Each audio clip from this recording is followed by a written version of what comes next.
So super excited to be here. It's incredibly rare to have so much talent on one stage at one time. Very hard to get all these gentlemen in one room. So this is a bit of a treat. Why don't we start just doing intros real quick? So I'm Shane. I'm one of the founders of Stargaze. Stargaze is a layer 1 Cosmos chain. And it has a suite of NFT apps, NFT Launchpad, and NFT Marketplace that is used by the folks on this panel. And let's just do some quick intros. Yeah, I'm Zerk. I'm the co-founder of Mad Scientist as well as Rec Gang, and I'm a pretty big NFT degen. Love Stargaze as well. Thank you. I'm Steven. I'm the primary artist and co-creator of After the Filter, and the artist behind Celestine Sloths. Hi, I'm Joe, better known as Cortland to most of you. I created Bad Kids and co-creator of After the Filter. Oh, hi, I'm Paco.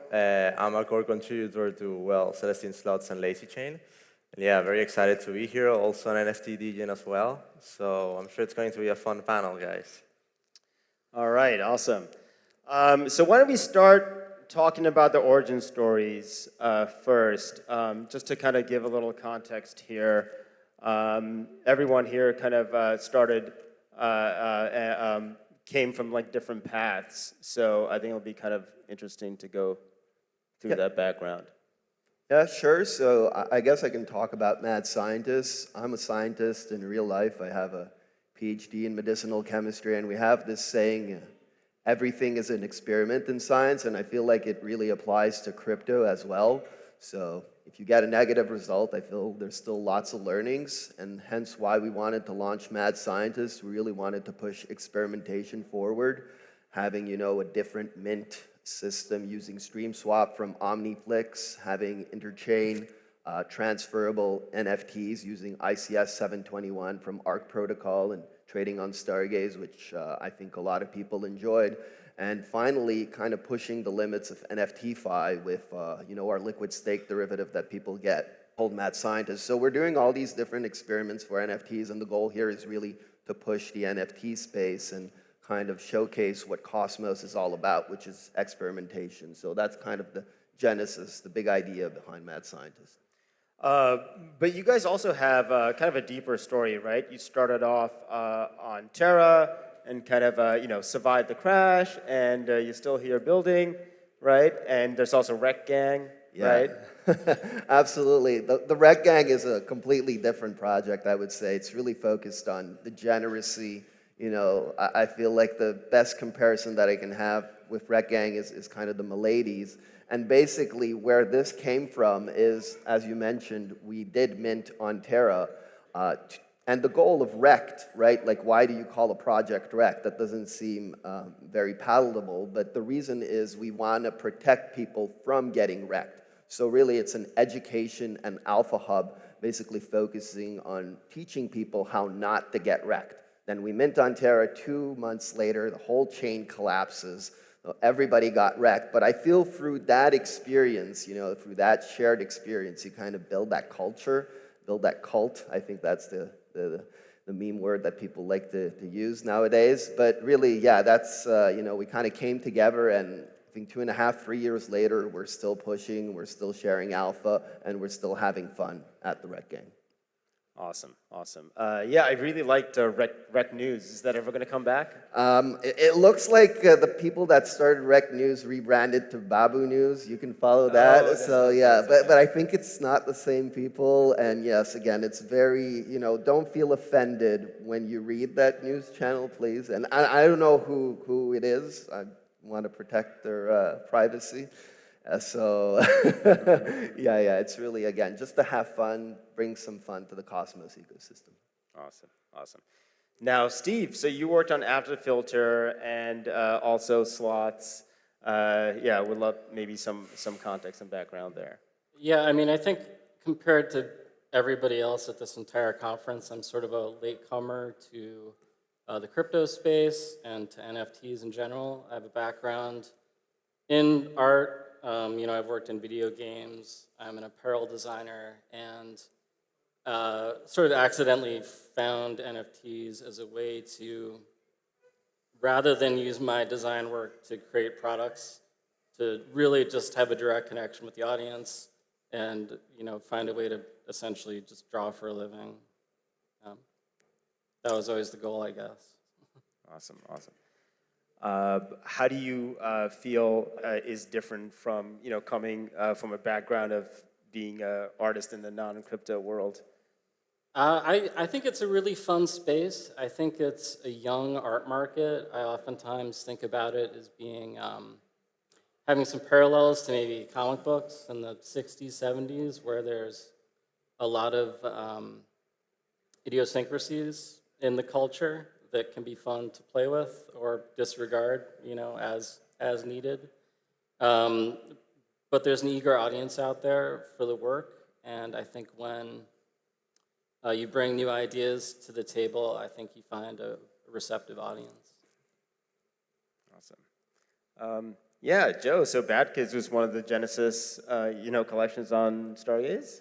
Yes, it was. Yeah. So my background, I worked in video games as like a graphic designer, did a lot of freelance design work. Discovered NFTs kind of like at their height, and already like I think I kind of felt a little skeptical because there were so many projects that were promising things that seemed like they couldn't possibly deliver on, and like just incredibly ambitious, and and also just I don't know. There was like this idea that like owning certain NFTs like bestowed some sort of coolness on you. So I think like Bad Kids was sort of a response to all that. It was like children's drawings are obviously the least valuable thing you could possibly buy. They're not cool. And I was like very clear, like there's no promises with this project, buy it because you like the art and the art is bad. But, like just kind of, it was a response to like sort of the stuff I didn't like about the NFT scene. And I think as a result, the people that gravitated towards it were, people that didn't take this stuff as seriously and were like a little bit more chill and not super concerned about like the line going up, in terms of the price. Awesome, thank you. Paco, are we feeling lazy today? Yeah, I'm always feeling lazy, man. Yeah? Yeah, always. Yeah, we'd love to hear about the origin story. Oh yeah, my origin story, like mine or like the collection? Well, let's talk about yours first, and then we'll talk about Sure. sloths. I used to work in crypto infrastructure before. I've been in crypto for a while actually. I actually got pretty early into NFTs, like mostly on ETH, then on Solana, and then on Stargaze. And yeah, like my origin story with slots is actually like very funny because initially I was only pretty much like another like community member. I was working at a crypto infrastructure company. I've worked in crypto like my whole life, did an internship in big tech, absolutely hated it. Crypto was my hobby, so I was like, I want to do this full time. So yeah, I've been here for a while. And yeah, I was just like a community member, but once I slide into Saki's DM and I'm like, dude, do you need help managing the Twitter? And he was like, sure. And I was like an anonymous person, so I'm very surprised that he said yes. But I guess that's like very Web3 of him. So yeah, that's kind of how I ended up at the collection and how I ended up being like a core contributor. So I'd say it's pretty funny. And like how the collection started, I think it was pretty much like, I would say like SK maybe also has some cool inputs on this because he was the artist. But I'd say it was like a very like just for the culture thing. Like let's just do this. I think it was very cool. I think we also did like a 1T mint. So I think Saki's idea behind this was like, and also like the mint was like at a very random time. I remember I actually missed the mint and I was about to sleep. It was like 12 a.m. Like I live in New York. It had just minted the collection, so very weird time. Saki told me like, well, I wanted people to feel lucky like when they minted. It was also like a very cheap mint for like 1 TIA. I know they iterated like several designs with SK, so that was pretty cool as well. I saw the first sketches, and it's very nice. It was very nice to see like the collection evolve into what it is now. So yeah, I'd say like slots are very like, I don't know, like just do it for the culture thing. I would say that's how I would describe it. What's the kind of the lore behind the whole lazy kind of meme? The head of the lore? What's the context behind like the word lazy? Oh yeah, that's a great question. Actually, well, so Celestia was initially called Lazy Ledger. I think some of them actually wanted to name the token Lazy. So that's pretty much why they went with slots here, and that's why it's called like Celestine Sloths, because they were like Lazy Ledger.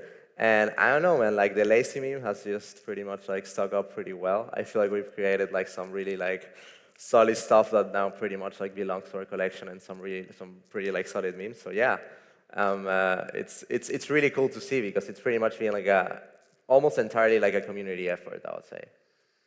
Yeah, so the slots were the first collection to use the Merkle whitelist form of minting. And basically a Merkle whitelist enables like millions of accounts to be on a whitelist. So I remember when you guys wanted to launch, that was still a feature that was like in development, but we kind of rushed it out the door to kind of make the mint work. And it was minted with like 1 TIA at the time? Yeah, 1 TIA only for TIA stakers. Yeah. I remember that. Big kudos to you guys for helping us with And that. what's the floor price now? I think it's around like 4K. Honestly, I'm too lazy to check the floor because I'm not seeing my slots. So it's like, yeah, too lazy to check that. Awesome. All right. So community is a pretty large part of like NFT projects, right? And I think the distinct communities for each of the collections here is pretty interesting. So why don't we kind of like dive into those and talk about like what the community is like, how do you interact with them, yeah, why don't we just start there? Yeah, sure, absolutely. So for mad scientists, I guess the community is really Osmosis native, because we are an Osmosis native project, and being the only NFT on Osmosis, I feel like that kind of makes sense. But really the people that have joined the project are people that kind of like to experiment. I think that's our catchphrase. We use it all the time.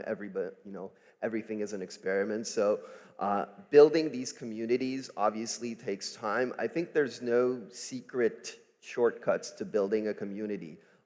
Really the key is to show up every day and to be in the Discord, chatting with them or organizing Twitter spaces. I see, the Sloths have like the weekly Twitter space, and a lot of people join in, communicate, chat, and then it takes like all these shared experiences, time, plus you showing up, and then kind of that culture, that community gets built. So Mad Science is a very chill, very experimental community, so if you want to be part of it, we'll welcome everybody. So yeah, it's been really fun to be part of it.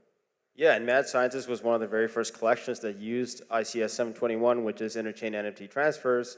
So the mint happened on Osmosis, and then it was transferred to Stargaze, where it was being able to be traded on the marketplace. So you have a community that's kind of like mixed between Cosmos, Osmosis, Stargaze, all the Rect folks and everything, right? Yeah, absolutely. I mean, Cosmos is such a welcoming place for everybody, and I think it was really cool how you guys helped us out to kind of have a marketplace, right? Because if you mint on Osmosis back in the day, well, you can't really trade NFTs, so we were very grateful for having the Stargaze and Arc Protocol develop these ICS 721 NFTs that can be bridgeable and then purchased on Stargaze. So I feel like this is one of the biggest value props of Cosmos, and kind of like a demonstration of that experiment, that you could mint on any chain pretty much. You could have that provenance of minting an NFT on Neutron, or I don't know, some new chain that's coming up that really doesn't have the infrastructure yet, but you could maybe launch a quick minter there, and afterwards bridge those NFTs and then trade them on, in my opinion, the best, kind of marketplace in NFTs right now. And I do trade on like 10 to 20 different chains, so I know NFT marketplaces, and I really enjoy Stargaze for it. Model for ICS 721, where people mint on a chain, they get the provenance, they're like the OG collection of that chain, and then they bridge to Stargaze afterwards to get traded. Awesome, thank you, sir. All right, let's move on to Steve. Yeah, I think for better or worse, After the Filter is a very art-first project. It was created really in a vacuum. I think I spent almost a year working on it, almost entirely unaware of what people did with NFTs at all. It's a hand-drawn collection. It's kind of sloppy. It's black and white. It's not a PFP first collection. So it doesn't exist in the same kind of hot trading world as these other NFT projects do. In addition to that, we created essentially a cast of 10,000 characters that we then cast in chapters of an animated film that we've been working on now for a year and a half. A year, yeah. Yeah, At least a something year. like that. So, which is all to say, people don't follow after the filter because they want like special insider knowledge on airdrops or like bridging this to that. I don't even understand really what any of that means. It's a community that's very patient, very invested in the artwork, and isn't expecting me to be chatting with them on Discord 8 hours a day, because that's when I draw. I can't be in two places at once. So I would say it's kind of an outlier in terms of NFTs that have a pretty good fan base, and that it really is focused entirely on the work itself. Have you noticed anything like if you release a video with certain of the NFTs in there, does that have any kind of impact on the floor prices of the NFTs themselves, or do certain people want to trade them? Yeah, I mean, own there's only been really a handful of characters that were featured in a chapter and then were later sold, and they're mostly minor characters. But for the people who are really following it, it's really fun just to know that this character, even though this character is probably dead now, because that's how everybody's story ends, they got to see how it all happened. They got to see how that specific character, met their ultimate fate. But there is kind of a magical element there where the people who are holding a collection of characters, they don't know if one of those characters or when one of those characters is going to into the story. They could be a featured character that's central to the plot, or they could be, somebody that crashed their Lamborghini and died off screen. We do credit all the NFTs specifically at the end of the chapter, so that people who are really, going deep on this stuff can do some analysis and figure out who's holding what, and it's fun. It'll be fun to see if a character dies and that actually goes up or down in value. Oh, they go up if they die on screen, yeah. for sure. Yeah, Joe, I know you have a Discord, right, for Bad Kids? I what? You have a Discord for Bad Kids, right? Oh, yeah, of course. You kind of have to. But I mean, the Bad Kids community, the community kind of came to Bad Kids. I don't know what I'm doing. And I think just, because it was like a Genesis Mint project, there was a few different things going, but Bad Kids, I don't know, for whatever reason, people connected to it. And, there was people like Josh Lee, who I know is at this conference somewhere, who were big fans and got a lot of other people into it. But, it kind of launched as we were going into a bear market. And the people that hung on and, kept building through Cosmos, it was the builders, it was, people that were creating. And so the Bad Kids community was those people. And so it's still, a lot of people that are making stuff in Cosmos and, even beyond Cosmos now. And so that's kind of the community. I'm not great at hype or, doing a lot of engagement. I try to stop by the Discord and, see what people are going. When there's stuff that's going to affect the community, I want to make sure I'm making the best choices for everyone, or that their voices are being heard. But I would say it's in terms of community, everyone's sort of got their own stuff going on. And so it's I try to engage with the people on Discord, but it's, I would say Bad Kids is mostly a community of people who have their own cool stuff that they're doing. Yeah, and Bad Kids was one of the first collections that kind of crossed the chasm into Ethereum and other ecosystems. For example, Hasu from Flashbots and some other Flashbots folks have Bad Kids. So I think that's pretty cool. Yeah, definitely. Yeah. All right, Paco, tell us about the community for slots. Honestly, like I feel like the community is one of our biggest assets. I think, well, maybe it's our biggest asset because it's like it's truly amazing, like how much like the community creates, and like it's really insane. Like teams every time like they come up with like new art. Like I think pretty much like everything we have now is pretty much like community built. Like all the memes, all the art, and it's truly like amazing to see. I think honestly, like there is no shortcut for like creating community. I think as Turk said, it's just like being in the Discord, like paying attention to people, and just like like creating a fun place in which you actually like want to hang out.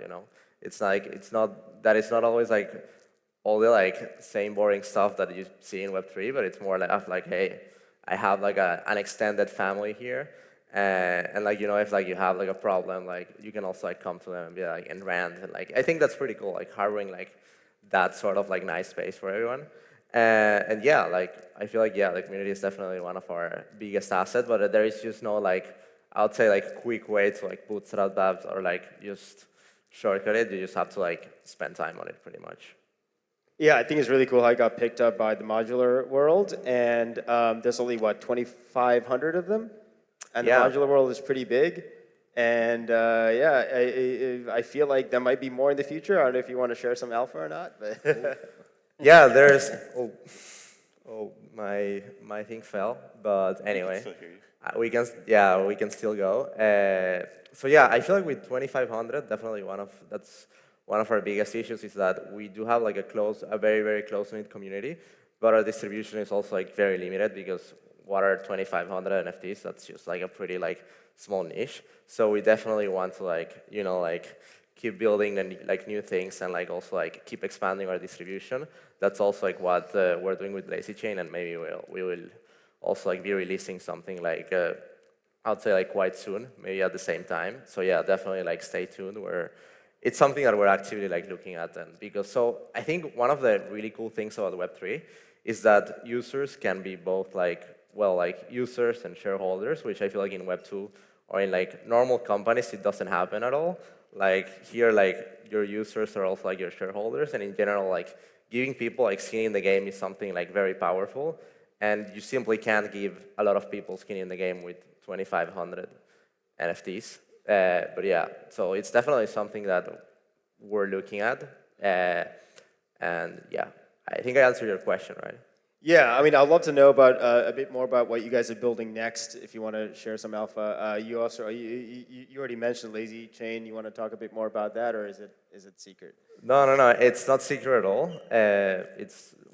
We've been trying to cook it like as publicly as possible. I think feedback is also like super welcomed. But what we're trying to do is basically build something called the proof of laziness, which is like a new concept that focuses on actually like rewarding like the community in protocol. Basically, like whenever someone like bridges their assets to LazyChain, they're gonna have like a sort of like lazy score, and the higher your lazy score and the sleepier you are, the more benefits you're gonna get. Meaning you're gonna get like priority in ordering, MEV fees, and like sequencer fees. And I feel like this could be like a really cool way for us to like accrue value back to the community and also give more people like skin in the game. And yeah, we're looking also like at maybe like launching like another like collection, but yeah, stay put. It's Awesome. exciting times for sure. Anyone else want to share anything new that they're building? I know maybe mad scientists, you guys are experimental, you guys are always building stuff. Yeah, I'm looking forward to mutant sloths. I don't know if that's the... What? Are they going to be mutant sloths or the... I still can't reveal that yet, but look, I think the philosophy of taking everything as an experiment is actually like pretty cool. I completely agree with that because, like many people like in our community were like, hey, what if we fail with this? But I feel like one of the cool things about this space is that you can actually try like a lot of stuff and fail, and it's sort of like part of the process, right? Like some things are gonna work out, some things are not going to work out, but then if they don't work out, you stand up and like try something else. And yeah, like they're probably not going to be like, we're still like defining it, honestly. It's not coming like anytime soon, I would say, like not in the next like 2 months. So we're still like defining it, but it's probably like, yeah, I'm not sure if it's gonna be mutant slots, but yeah, stay put for sure. Speaking of slots, there's a new collection on Stargaze now that's like a derivative of slots. What are you guys' thoughts on derivatives? Are they good or bad? Or I think they're super lazy, and I think that the job of an artist or a creator in any space is to introduce new ideas, ideas that come from your personal experience that aren't maybe shared by everybody already. I think if you're making a cake out of the sweepings off the floor, nobody fucking wants it. Okay, not nobody, but I don't. I love derivs. I love derivatives. I think they're very fun. I can't pronounce the name of this collection, like Cello Rippers or something like that. It looks very weird. And I know Bad Kids, you guys have like lots of derivs, and I think it really grows the brand as a whole. I think it's an homage. You know, there's nothing that, you know, there's no better compliment in this space than somebody actually copying you with slight modifications. You know, I don't want to see copy pasta of the art, but if you're making some sort of derivative, I think that really elevates the original brand. Like that adds to the culture of the original brand, and it's just very fun. I do agree, you know, a lot of it may be leeching and, you know, it's low effort, but some of them are very well done, and I just like it because it helps to grow the community, it helps to grow the lore. And for something like Sloths that, you know, it's a $4,000+ NFT, perhaps you can't buy into that, but maybe like the derivative, you know, the derivative NFT is like sort of part of the community. We've seen it a lot with Miladies. There's like, I don't know how many Milady NFT projects, and they're like all part of this like Milady community now, even though I don't even know what the original is anymore. So yeah, I'm a big fan of, you know, community deciding. I have a feeling Joe has a different take. Yeah, Yeah. Well, you Sure. I mean, I don't know. I've kind of, I get both takes here. So I'm going to kind of take some mealy-mouthed middle position where it's, you know, like coming from like an art school background, which Steve, I know you also went to art school. It's like, I think there's this like a strong feeling that you don't want to like do something that someone else already did, or you don't want to like rework work that's already been done by someone else. Like you want to find your own voice. At the same time, you know, like in NFTs, like seeing derivatives, like it is kind of like an honor to see so many people that want to, like, you know, you could say a nice way is like they're paying tribute, or, you know, you could say it's a quick cash grab. You know, it's like there's a whole spectrum there. I think derivatives that do something new with it, or take it in a new direction, or just find some angle with it that have some originality, I think that's awesome. Those are the best ones. I think ones where it's just like, you know, a AI-generated collection that was like put out really quickly to like capitalize on something. You know, I don't know if everyone should buy whatever they want and be happy with it. I'm not gonna tell people not to like stuff, but it's, you know, that I'm more a fan of when the derivatives are like doing something interesting. I mean, for the longest time, Stargaze was like the cartoon art chain, right? And yeah, a lot of them weren't that great. Yeah, I mean, everyone knows how to make a bad drawing. Yeah. I mean, I'll say that sorry. Oh, well, I also have like a small take here, which is like, I feel like I agree completely with Cirque that derivatives are like an homage, because it's like, it's someone else like copying your meme. Because it's like every time, like, let's say you do a meme and like someone else copies it or like even like builds on top of it, it's very cool. We are not affiliated to this collection though, even though I found it very funny. We are not affiliated with it though, at least not Sloths. And yeah, like the bad side about derivatives too is that in a sense they also like fragment like liquidity, because it's like people like get a little bit distracted from like the main collection and they go to like derivatives. So you could argue like that's bad, or like maybe it gives you like more reach. I feel like Milady has had also like some solid like spin-offs too.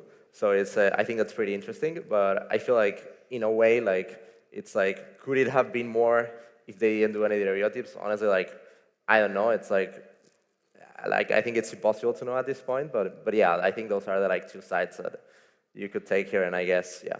Do you think it is like fragmenting liquidity though? Because I feel like the derivatives, like the people that are buying them, probably don't have the main collection. In a lot of cases, the main collection might be really expensive, and that might be a reason why there is a space for derivatives. Yeah, so I feel like that's a great question, because maybe not in Stargaze, but I feel like in Solana there's a collection called the Retardio, which is very funny. And basically these guys, like they they promote like a lot of meme coins. And I feel like their meme coin would have been so much more successful if they just focused on that. But instead, like they do like a lot of like, their community specifically like creates like a lot of like random meme coins. So I do feel like that in a sense like fragments liquidity. And I do feel like it's the same for NFTs. In general, like NFTs I feel like are not a very liquid by default. This is either like a feature or a bug, but it's like, I feel like some people, like, especially if they get too expensive, they're gonna be left out. It's just impossible to give everyone skin in the game in NFTs. I feel like that's also why Bored Apes could only like reach so much success, but you also see things like Dodge, which are in theory like much bigger, because you can give more people like skin in the game. So yeah, I do feel like, in a sense, they do fragment like liquidity a little bit. All right, guys, how about airdrops? Are they good or bad? Because I know Bad Kids, for example, went through a period of time where it's getting a lot of airdrops. It was pumping the collection, but it also impacts the community in certain ways. Like, what are you guys' thoughts on airdrops to NFT collections?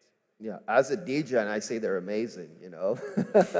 I got nothing against airdrops. I feel like that's one of the use case for NFTs is to protect from Sybil attacks. Most of the time, you know, they're non-fungible, so there's a limited supply right there, and people that hold NFTs usually get involved in the crypto ecosystem. They get involved in the space. They join the Discord. They post stuff on Twitter. You know, they're real people without having to do the KYC process. You know, it's the closest thing you can do without having the KYC. And what are protocols looking for? They're looking for real community members that are active, that are engaged, and, you know, are not Sybil. So basically, the best way, to me, one of the easiest solutions is to drop tokens to a very engaged community, which is the NFT community. So I feel like Bad Kids was a great example of this, and Sloths as well, and we're working towards that too.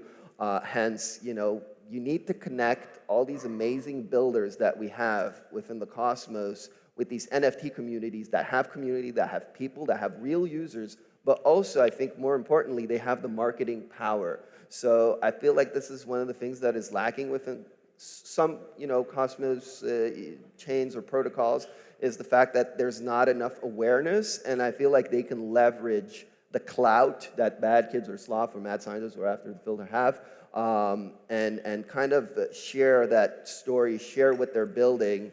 So to me, it's a win-win. Win for the users, win for the protocol. So I really see no downside. And yes, I understand there's a lot of airdrop farmers that are just leeches, and you know they're not going to put any amount of time and effort, and you know they could make the community a little more toxic and just be asking when airdrop. But I think as a net, you know, fundamentally, I think it's a great idea, and I love how, you know, it's very flourishing in the Cosmos. But do you guys think it has created like this expectation of an airdrop if you launch a collection, right? Is that? Yeah, that's the danger. It's definitely like you know, because when it was only this year, I think that, or maybe I guess it was late last year when Namada announced the airdrop that included Bad Kids, and that was, at least in Cosmos, the first time I remember like an NFT collection being included as part of like an airdrop. And so, you know, that was really cool and unexpected, but and then there was more airdrops, and now there is kind of more of an expectation that communities like might be included. And I remember even like, you know, when Saga announced their airdrop, it didn't initially include any NFT collections. And I remember people in Bad Kids, or not people, there was like one or two people were like, posting about it on Twitter, being like upset. It's like, no, guys, that's like a terrible look. Don't act like you deserve an airdrop. You know, like that's the. So I think you have to be careful that it doesn't. You don't start attracting new people into the community. They're there just to farm airdrops. You know, like that's just gonna. I think if people come in with expectations of getting rich, even though we all want that, you know, like that's not what we want. How we want to build our communities. Yeah, that's a good point. Okay, guys, we're kind of running out of time here, so one more question. Anyone, what's your NFT hot take? Everyone has a hot take on NFTs. So, yeah, why don't we start with you? All right. So hot take would be that the Cosmos NFTs define the new NFT meta.